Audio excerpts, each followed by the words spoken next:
Hi hello ನಮಸ್ತೆ friends, ನೀವು ನೋಡ್ತಾ ಇದ್ದೀರಾ tech world with Panika YouTube channel. Friends, ಇವತ್ತಿನೋಡಲ್ಲಿ 2025-26ನೇ ಸಾಲಿನಿಂದ ST OBC ಕ್ಯಾಟಗರಿ ವಿದ್ಯಾರ್ಥಿಗಳು, ಮೈನಾರಿಟಿ ಸ್ಟೂಡೆಂಟ್ಸ್ಗಳು NSP OTRನ ಸೃಜನೆ ಮಾಡೋದಂದರೆ ಕ್ರಿಯೇಟ್ ಮಾಡೋದನ್ನು ಕಂಪಲ್ಸರಿ ಮಾಡಿದರೆ ಆ NSP OTR ನಂಬರ್ನ ಎಂಟ್ರಿ ಮಾಡಬೇಕಾಗಿ ಅಪ್ಲಿಕೇಶನಲ್ಲಿ ಸಬ್ಮಿಟ್ ಮಾಡಲಿಕ್ಕೆ ಕಂಪಲ್ಸರಿ ಮಾಡಿಕೊಟ್ಟಿದ್ದಾರೆ. ಹಾಗಾದರೆ 2025-26ನೇ ಸಾಲಿನ ಮೆಟ್ರಿಕ್ ನಂತರದ ವಿದ್ಯಾರ್ಥಿಗಳು NSPನಲ್ಲಿ ಒನ್ ಟೈಮ್ ರಿಜಿಸ್ಟ್ರೇಷನ್ ಮಾಡೋದು ಯಾವ ಥರ ಮತ್ತು ಅದಕ್ಕೆ ಮಾಡಲಿಕ್ಕೆ ಏನೇನು ಸ್ಟೆಪ್ಸ್ಗಳು ಇರ್ತವೆ, ಎಲ್ಲಿ ಹೋಗಬೇಕು ಅನ್ನೋದು ಸಂಪೂರ್ಣ ಮಾಹಿತಿ ಇದರಲ್ಲಿ ತಿಳಿಸ್ಕೊಡ್ತಾ ಹೋಗ್ತೀನಿ. ತಪ್ಪನ್ನು ಸ್ಕಿಪ್ ಮಾಡೋದು ಪೂರ್ತಿಯಾಗಿ ನೋಡಿ.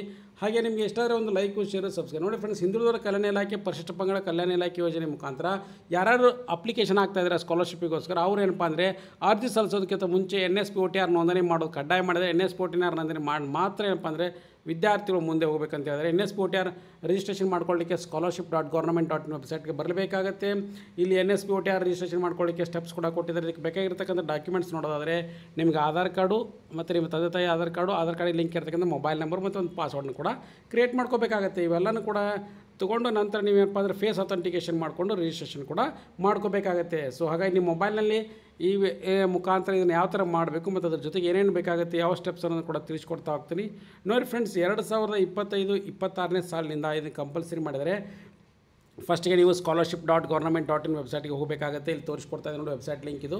ಸೊ ಈ ಲಿಂಕ್ ಮುಖಾಂತರ ನೀವು ಅಪ್ಲಿಕೇಶನ್ ಕ್ರಿಯೇಟ್ ಮಾಡ್ಕೋಬೇಕಾಗುತ್ತೆ. ನಂತರ ಏನಪ್ಪ ಅಂದರೆ NSP OTRನ ಐಡಿನ ಜನರೇಟ್ ಮಾಡ್ಕೊಳ್ಳಿಕ್ಕೆ ಸ್ಮಾರ್ಟ್ಫೋನ್ ಅಪ್ಲಿಕೇಶನ್ ಏನಪ್ಪ ಅಂದರೆ NSP OTR ಅಂತ ಒಂದು ಆ್ಯಪ್ ಕೂಡ ಬರುತ್ತೆ. ಆ ಆ್ಯಪ್ ಮುಖಾಂತರ ಕೂಡ ನೀವು ಲಾಗಿನ್ ಆಗಿ ಅದನ್ನು ಕೂಡ ಕ್ರಿಯೇಟ್ ಮಾಡ್ಕೋಬೋದಾಗಿದೆ. ಅದಾದಮೇಲೆ ಏನಪ್ಪ ಅಂದರೆ ಫಸ್ಟ್ ಟೈಮ್ ಮಾಡ್ತಾ ಇದ್ರೆ ಅಪ್ಲೈ ಫಾರ್ ಸ್ಕಾಲರ್ಶಿಪ್ ಅಂತ ಇದೆ ನೋಡಿ, apply for one time registration ಅಂತ ಬರುತ್ತೆ. ಸೊ ಇಲ್ಲಿ ಕ್ಲಿಕ್ ಕೂಡ ಮಾಡ್ಕೋಬೇಕಾಗುತ್ತೆ ವಿದ್ಯಾರ್ಥಿಗಳು. ಸೊ ಅದನ್ನು ಕ್ಲಿಕ್ ಮಾಡ್ಕೊಂಡು ನಂತರ ನೋಡಿ ಫ್ರೆಂಡ್ಸ್ ಲಾಗಿನ್ ಆಗಬೇಕಾಗುತ್ತೆ. ಲಾಗಿನ್ ಆದಮೇಲೆ ರಿಜಿಸ್ಟರ್ ಮಾಡ್ಕೊಳ್ಳಿಕ್ಕೆ ನಿಮಗೆ ಆಧಾರ್ ನಂಬರ್ ಲಿಂಕ್ ಇರುತ್ತೆ, ಮೊಬೈಲ್ ನಂಬರ್ ಕೂಡ ಬೇಕಾಗುತ್ತೆ. ಆ ಮೊಬೈಲ್ ನಂಬರ್ ಬರ್ತಕ್ಕಂಥ OTP ಕೂಡ ಎಂಟ್ರಿ ಮಾಡ್ಕೋಬೇಕಾಗುತ್ತೆ. ಸೊ ಇಲ್ಲೇನಪ್ಪ ಅಂದರೆ ನಿಮಗೆ ಆಪ್ಷನ್ಸ್ ಕೂಡ ಕೊಟ್ಟಿದ್ದಾರೆ. ಸೊ ಫಸ್ಟ್ಗೆ ನೀವೆಲ್ಲನೂ ಗೈಡ್ಲೈನ್ಸ್ ಏನು ಬರ್ತಾವಲ್ಲ ಅದನ್ನ ಎರಡು ಡಬಲ್ ಟಿಕ್ ಮಾಡ್ಕೊಳ್ಳಿ. ನಂತರ ಓಕೆ ಅಂತ ಕೊಡಿ. ಓಕೆ ಅಂತ ಕೊಟ್ಟ ತಕ್ಷಣ ಏನಪ್ಪ ಅಂದರೆ ಫಸ್ಟ್ಗೆ ಸ್ಟೂಡೆಂಟ್ ಒಂದು ರಿಜಿಸ್ಟರ್ ನಂಬರ್ ಕೂಡ register mobile number, Aadhaar number link ಇರ್ತಕ್ಕಂಥ ಮೊಬೈಲ್ ನಂಬರ್, ರಿಜಿಸ್ಟರ್ ನಂಬರು, ಅದಕ್ಕೆ ಬರ್ತಕ್ಕಂಥ OTP, ನಂತರ ಕಾಂತಾರ ಕ್ಯಾಪ್ಚಾ ಕೋಡ್ನ ಎಂಟ್ರಿ ಮಾಡಿಕೊಂಡು ಸಬ್ಮಿಟ್ ಮಾಡಬೇಕಾಗುತ್ತೆ, ವೆರಿಫೈ ಮಾಡಬೇಕಾಗುತ್ತೆ. ಸೊ ಈ 3 ಸ್ಟೆಪ್ಸ್ನ ಕಂಪಲ್ಸರಿಯಾಗಿ ಮಾಡಬೇಕಾಗುತ್ತೆ. ಅದಾದಮೇಲೆ ನೆಕ್ಸ್ಟ್ ಫ್ರೆಂಡ್ಸ್ ನೋಡಿ, ನಂತರ ಏನಪ್ಪ ಅಂದರೆ ನಿಮ್ಮ ಆಧಾರ್ ನಂಬರ್ ಕೂಡ ಕೇಳುತ್ತೆ. ಇಲ್ಲಿ ನೋಡಿ ಆಧಾರ್ ನಂಬರು ಗೆಟ್ OTP ಅಂತ ಕೊಟ್ಟರೆ ಸಾಕು. ಸೊ ನೀವು ನೆಕ್ಸ್ಟ್ ಏನಪ್ಪ ಅಂದರೆ ಆಧಾರ್ ನಂಬರಿಗೆ ಲಿಂಕ್ ಇರ್ತಕ್ಕಂಥ ಮೊಬೈಲ್ ನಂಬರ್ ಇರ್ತಕ್ಕಂಥ OTPನ ಎಂಟ್ರಿ ಮಾಡಿಕೊಂಡು ನಂತರ ಇಲ್ಲಿ ವೆರಿಫೈ ಅಂತ ಕೊಟ್ಟರೆ ಸಾಕು. ಸ್ಟೂಡೆಂಟ್ ಡೀಟೇಲ್ಸ್ಗಳು ಫೆಚ್ ಆಗುತ್ತೆ. ಆಧಾರ್ ನಂಬರ್ ಇರ್ತಕ್ಕಂಥ ಅವ್ರ ಹೆಸರು, ಆಮೇಲೆ ಅವ್ರ ಮೊಬೈಲ್ ನಂಬರು, ಆಧಾರ್ ನಂಬರು, ಆಮೇಲೆ ಏನಪ್ಪ ಅಂದರೆ ಅವ್ರ ತಂದೆ ತಾಯಿ ಹೆಸರು, ಇಮೇಲ್ ID ಇವೆಲ್ಲನೂ ಡೀಟೇಲ್ಸ್ ಕೂಡ ಕೇಳುತ್ತೆ. ಇದನ್ನು ಎಂಟ್ರಿ ಮಾಡ್ಕೊಳ್ಳಿ. ಎಂಟ್ರಿ ಮಾಡ್ಕೊಂಡ ಮೇಲೆ ನೋಡಿ ಫ್ರೆಂಡ್ಸ್, ನೆಕ್ಸ್ಟ್ ಬರ್ತಕ್ಕಂಥದ್ದು ನಿಮ್ಮ ಆಟೋಮೆಟಿಕ್ಲಿ ನಿಮ್ಗೆ ಏನಪ್ಪ ಅಂದರೆ ರಿಜಿಸ್ಟರ್ ಮೊಬೈಲ್ ನಂಬರ್ ಆಯಿತು, ಇದಾಯಿತು ಸಕ್ಸಸ್ಫುಲ್. ನಿಮ್ದು ಏನಪ್ಪ ಅಂದರೆ ಒಂದು ಒನ್ ಟೈಮ್ ರಿಜಿಸ್ಟ್ರೇಷನ್ ನಂಬರ್ ಕೂಡ, ರೆಫರೆನ್ಸ್ ನಂಬರ್ ಕೂಡ ಜನರೇಟ್ ಆಗುತ್ತೆ. ಇಲ್ಲಿ ನೋಡಿ ಕ್ರಿಯೇಟ್ ಆಗಿದೆ. ಸೊ ಈ ರಿಜಿಸ್ಟರ್ ನಂಬರ್ ಕೂಡ ಜನರೇಟ್ ಆಗಿದೆ ನೋಡಿ, ಕಾಣಿಸ್ತಾ ಇದೆ. ಸೊ ಈ ಥರ ರಿಜಿಸ್ಟರ್ ನಂಬರ್ ಜನರೇಟ್ ಆಗುತ್ತೆ. ರಿಜಿಸ್ಟರ್ ಆದಮೇಲೆ ನೀವೊಂದು ಏನಪ್ಪ ಅಂದರೆ ಆಧಾರ್ ಫೇಸ್ RD ಅನ್ನೋ ಒಂದು ಆ್ಯಪ್ನ ಕೂಡ ಡೌನ್ಲೋಡ್ ಮಾಡ್ಕೋಬೇಕಾಗುತ್ತೆ. ಆಧಾರ್ ಫೇಸ್ RD ಅನ್ನೋ ನಂಬರ್ನ. ಸೊ ಇದೇನು ಮಾಡುತ್ತಂದರೆ ಪರ್ಟಿಕ್ಯುಲರ್ ವಿದ್ಯಾರ್ಥಿಗಳದು ಸೊ ಫೇಸ್ ರೀಡ್ನ ಮಾಡ್ಕೊಳುತ್ತೆ, ಫೇಸ್ನ ರೀಡ್ ಮಾಡ್ಕೊಳುತ್ತೆ. ಆಧಾರ್ ನಂಬರ್ ಇರತಕ್ಕಂಥ ಫೋಟೋನ ಎರಡೂ ಕೂಡ ಕಂಪೇರ್ ಮಾಡಿಕೊಂಡು ಎರಡು ಸೇಮ್ ಇತ್ತಪ್ಪ ಅಂದರೆ ಏನಂದರೆ ನಿಮ್ಮದು ಫೇಸ್ ಕರೆಕ್ಟಾಗಿದೆ, ಇವನು ಕ್ಯಾಂಡಿಡೇಟ್ ಅಥೆಂಟಿಕೇಟೆಡ್ ಅಂತ ಮಾಡಿಕೊಂಡು ನಂತರ ಏನಪ್ಪ ಅಂದರೆ OTR ಜನರೇಟ್ ಮಾಡ್ಕೊಳ್ಳಿಕ್ಕೆ ಅವಕಾಶ ಮಾಡಿಕೊಡುತ್ತೆ. ಹಾಗಾಗಿ NSP OTR ಆ್ಯಪ್ ಮುಖಾಂತರ ಮಾಡೋರು ಏನಪ್ಪ ಅಂದರೆ ಹೇಳಿದ್ನಲ್ಲ ಈ app, so Aadhaar face RD ಆ್ಯಪ್ನ ಕೂಡ ಇನ್ಸ್ಟಾಲ್ ಮಾಡ್ಕೋಬೇಕಾಗುತ್ತೆ ಮೊಬೈಲ್ ನಂಬರ್ ಮುಖಾಂತರ ಮಾಡಿಕೊಂಡು ನಂತರ ನಿಮಗೇನಪ್ಪ ಅಂದ್ರೆ ಲಾಗಿನ್ ಆಗಬೇಕಾಗುತ್ತೆ. ಸೊ ಸಕ್ಸಸ್ಫುಲಿ ನಿಮಗೇನಪ್ಪ ಅಂದರೆ ರೆಫರೆನ್ಸ್ ನಂಬರ್ನ ಎಂಟ್ರಿ ಮಾಡ್ಕೊಂಡು ಸೆಂಡ್ OTP ಅಂತ ಕೊಟ್ಟರೆ ಸಾಕು. ಸೊ ನಿಮ್ಮ ಮೊಬೈಲ್ ನಂಬರ್ಗೆ ಏನು ರೆಫರೆನ್ಸ್ ನಂಬರ್ ಬಂದಿದೆ ನೋಡಿ ಫ್ರೆಂಡ್ಸ್, ಇಲ್ಲಿ ರೆಫರೆನ್ಸ್ ನಂಬರ್ ಬಂದಿದೆಯಲ್ಲ, ನೀವು ಫಸ್ಟ್ ಟೈಮ್ ಇಲ್ಲಿ ರಿಜಿಸ್ಟ್ರೇಷನ್ ಮಾಡ್ಕೊಂಡ ತಕ್ಷಣ ಈ ರೆಫರೆನ್ಸ್ ನಂಬರ್ನ ಇಲ್ಲಿ ಎಂಟ್ರಿ ಮಾಡ್ಕೋಬೇಕಾಗುತ್ತೆ. ಸೊ ಇಲ್ಲಿ ನೋಡಿ ತೋರಿಸ್ಕೊಡ್ತಾ ಇದ್ದೀನಿ, ಅದು ಫೇಸ್ RD ನಂಬರ್ ಬರ್ತಾಳೆ ಅಲ್ಲಿ. ಅದಾದಮೇಲೆ ನೆಕ್ಸ್ಟ್ ಏನಪ್ಪ ಅಂದರೆ KYC ಮಾಡ್ಕೊಳ್ಳೋಕ್ಕೆ ನಿಮಗೆ ರೆಫರೆನ್ಸ್ ನಂಬರ್ ಎಂಟ್ರಿ ಮಾಡಿಕೊಂಡು ಸೆಂಡ್ OTP ಅಂತ ಕೊಟ್ಟರೆ OTP ಬರುತ್ತೆ. ನಂತರ ಇಮೇಜ್ ಕ್ಯಾಪ್ಚರ್ನ ಇಲ್ಲಿ ಎಂಟ್ರಿ ಮಾಡಿಕೊಂಡು ನೆಕ್ಸ್ಟ್ ಕೊಟ್ಟರೆ ಸಾಕು ಫ್ರೆಂಡ್ಸ್. ಸೊ ಆ ಮೊಬೈಲ್ ನಂಬರು ಮತ್ತು ರೆಫರೆನ್ಸ್ ನಂಬರ್ ಎರಡನ್ನೂ ಕೂಡ ಕಂಪೇರ್ ಮಾಡುತ್ತೆ. ಪ್ರೊಸೀಡ್ ಫಾರ್ ಫೇಸ್ ಅಥೆಂಟಿಕೇಷನ್ ಅನ್ನುತ್ತೆ. ನಂತರ ಸಕ್ಸಸ್ಫುಲ್ ನಿಮ್ಮದು ನೋಡಿ ಫ್ರೆಂಡ್ಸ್, ಇಲ್ಲಿ ಈ ಥರದ್ದು 14 ಡಿಜಿಟ್ ಇರ್ತಕ್ಕಂಥ ಒಂದು NSP OTR ನಂಬರ್ ಕೂಡ ಜನರೇಟ್ ಆಗುತ್ತೆ. ಅದಾದಮೇಲೆ ಪಾಸ್ವರ್ಡ್ನ ನಿಮ್ಮ ಮೊಬೈಲ್ ನಂಬರ್ ಕೂಡ ಕಳಿಸ್ಕೊಟ್ಟಿರ್ತಾರೆ.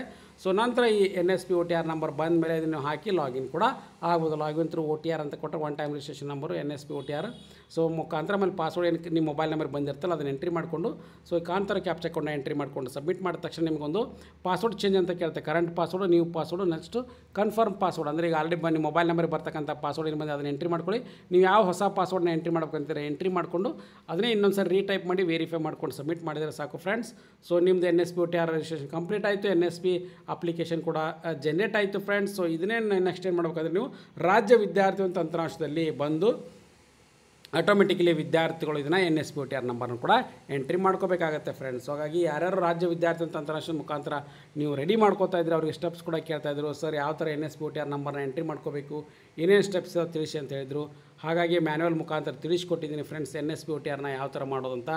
ಸೊ ಹಾಗಾಗಿ ಎಲ್ಲ ವಿದ್ಯಾರ್ಥಿಗಳು ಕೂಡ ಇದನ್ನು ಅನುಕೂಲ ಆಗಿ ಅಂತ ಭಾವಿಸ್ತಾ ಇದ್ದೀನಿ. ನೀವು ಇದನ್ನು ಬಿಟ್ಟು ಬೇರೆ ಏನೋ ಡೌಟ್ಸ್ಗಳಿದೆ ತಪ್ಪದೆ ಕಮೆಂಟ್ ಬಾಕ್ಸಲ್ಲಿ ಕಮೆಂಟ್ ಮಾಡಿ, ಹಾಗೆ ಲೇಟೆಸ್ಟ್ ಆಗಿರ್ತಕ್ಕಂಥ ಎಲ್ಲ ಅಪ್ಡೇಟ್ಸ್ ಚಾನಲ್ನ ಸಬ್ಸ್ಕ್ರೈಬ್ ಮಾಡಿ. ಹಾಗೆ ನಿಮ್ಮ ಡೌಟ್ಸ್ನು ಕ್ಲಾರಿಫೈ ಮಾಡ್ತೀನಿ ಟೆಲಿಗ್ರಾಮ್ ಮುಖಾಂತರ ಕೂಡ, ನಮ್ಮದೇ ಇನ್ಸ್ಟಾಗ್ರಾಮಲ್ಲಿ ಕೂಡ ನೀವು ಲಾಗಿನ್ ಆಗಿ ನಮ್ಮ ಗ್ರೂಪಿಗೆ ಕೂಡ ಜಾಯ್ನ್ ಆಗ್ಬೋದು. ಹಾಗೆ ನಿಮ್ಮ ಫ್ರೆಂಡ್ಸ್ ಕೂಡ ಶೇರ್ ಮಾಡಿ ಯಾವ ಥರ ಚೇಂಜ್ ಮಾಡಬೇಕು ಏನಂದ. Procedure for generation of NSP OTR for the SSP scholarship 2025-26 ಕ್ಲಿಯರಾಗಿ ಹೇಳ್ಕೊಟ್ಟಿದ್ದೀನಿ ಅಂತ ಹೇಳ್ತೀನಿ. ಯಾರ್ಯಾರಿಗೆ ಅಪ್ಲಿಕೇಬಲ್ ಆಗುತ್ತೆ ST ಕ್ಯಾಟಗರಿ ವಿದ್ಯಾರ್ಥಿಗಳು ಮತ್ತು ಅದರ ಜೊತೆಗೆ OBC ಕ್ಯಾಟಗರಿ ವಿದ್ಯಾರ್ಥಿಗಳಿಗೆ ಏನಪ್ಪ ಅಂದರೆ ಕಂಪಲ್ಸರಿಯಾಗಿ ಇದನ್ನು ಮಾಡೋದನ್ನು ಕಡ್ಡಾಯ ಮಾಡಿದ್ದಾರೆ. ಸೊ ಹಾಗಾಗಿ ಎಲ್ಲ ವಿದ್ಯಾರ್ಥಿಗಳಿಗೆ ಮಾಡ್ಕೊಳ್ಳಿ ಅಂತ ತಿಳಿಸ್ತಾ ಇದ್ದೀನಿ. ಸೊ ಲೇಟೆಸ್ಟ್ ಆಗಿರ್ತಕ್ಕಂಥ ಎಲ್ಲ ಅಪ್ಡೇಟ್ಸ್ ಚಾನಲ್ ಸಬ್ಸ್ಕ್ರೈಬ್ ಮಾಡಿ. And finally thanks for watching the video.